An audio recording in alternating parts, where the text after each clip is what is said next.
আমাদের এই বস্ত্রঘাটিতেই বাড়ি। আমার কথা বলে আপনি অবশ্যই আমাদের এই অনুষ্ঠান। হ্যালো এভরিওয়ান, শুভ সন্ধ্যা। তো আমি রেডি হয়ে গেছি, এখন যাব রাসের মেলায়। বিয়ের পরেই প্রথম মানে আমাদের তারদাহ রাসমেলাতে আমি যাব। তো বিয়ের আগে প্রত্যেক বছর যেতাম, বিয়ের পর তেমনভাবে আর যাওয়া হয় না, তো এবছরেই যাব। তো আমি ফাইনালি রেডি হয়ে গেছি, এই চুড়িদারটা পরেছি। তো এটা আর বছর না, তার আগের বছর দুর্গাপুজোতে আমি নিয়েছিলাম, সেটাই আমি পরেছি। তো এইটা না একটু ঢিল্লি ঢিল্লি টাইপের, মানে ঢিলা ঢিলা মতো হচ্ছিলো গায়ের সাথে, তেমন ফিট হচ্ছিল না, বাট এখন দেখতে পাচ্ছি বেশ সুন্দর হয়েছে। তো আমি রেডি হয়ে গেছি, এবার আমার মাম্মামকে আমি রেডি করব। তো কেননা আমার রেডি হওয়ার সময় মাম্মামকে নিয়ে আসলে না এই লিপস্টিকটার জন্য পাগল করে দিত। আর আজকে আমি একটু ডিপ কালার লিপস্টিক পরেছি, আমার কেমন লাগছে একটু বলো। তো চলো সম্পূর্ণ তোমাদের দেখাবো রাসমেলাতে।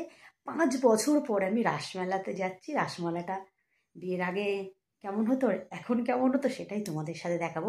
তো আমি যাই না কেন, রাসমেলাতে না অনেক স্মৃতি, মানে তো আমি আর আমার মাম্মা রেডি।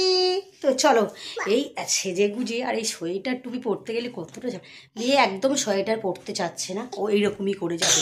আর বাইরে প্রচুর ঠান্ডা, ঘরের মধ্যে ঠান্ডা নেই। তুমি মেলা থেকে কি কি কিনবে? আর কি কিনবে? আর কি কিনবে? আইসক্রিম, সন্দেশ, আর লিপস্টিক কিনবে না? চলো যা যাক। চলে আসুন, আপনারা ধীরে ধীরে প্রবেশ করুন, নিজেদের মধ্যে ঠেলাঠেলি করবেন না।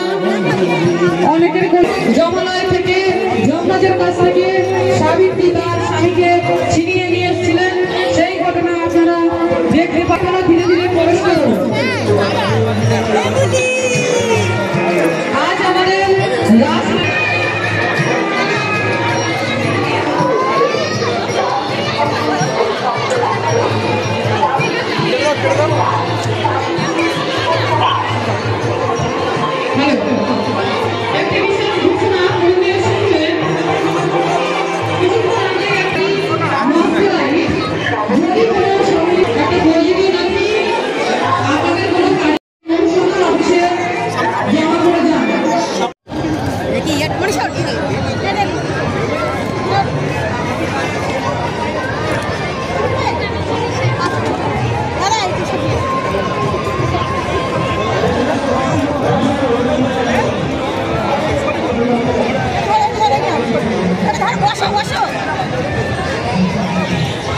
আস্তে আস্তে ঘোরাবে, আস্তে আস্তে ঘোরাও, দেখি ও লাপাবে, ও লাপায়।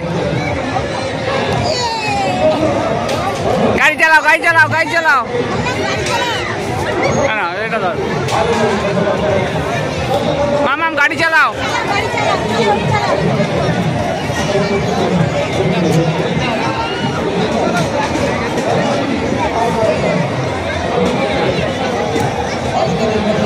গাড়ি চালাও, গাড়ি চালাও, গাড়ি চালাও। সাইডে দাঁড়িয়ে রেখে খাই জানো, আমি দিও না আবার।